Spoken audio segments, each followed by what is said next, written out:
Bharat Ratna doctor Bhimrao Ambedkar एक व्यक्ति नहीं, एक विचार है जिन्होंने अपनी संकल्पना से समाज की दिशा और दशा दोनों बदल दी। वे कुशल कानूनविद, समाज सुधारक, अर्थशास्त्री, श्रम सुधारक थे। सबको विदित भी है जो हमारे देश की आत्मा है, जिनको हम संविधान कहते हैं, उसके कुशल रचनाकार और निर्माण में प्रेरणा स्रोत अंबेडकर जी ही थे।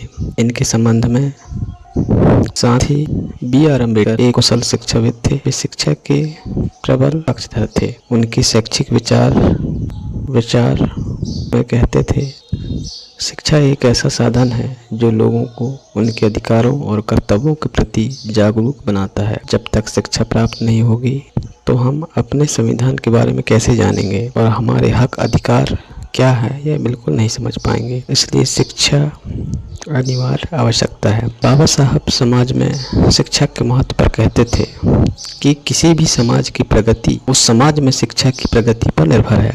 पुरुष शिक्षा के साथ ही महिलाओं की शिक्षा पर बाबा साहब अत्यधिक जोर देते थे, अनिवार्य समझते थे। उनका प्रसिद्ध कथन है, शिक्षा शेरनी का वह दूध है जो इसे पिएगा वह दहाड़ेगा। शिक्षा प्राप्त करने की बात करते हुए बाबा साहब का एक और कथन था, आप शिक्षित हो गए इसका मतलब यह नहीं कि सब कुछ हो गया। शिक्षा के महत्व में कोई संदेह नहीं है, लेकिन शिक्षा के साथ साथ नैतिकता में भी सुधार होना चाहिए। नैतिकता के बिना शिक्षा का मूल्य शून्य है।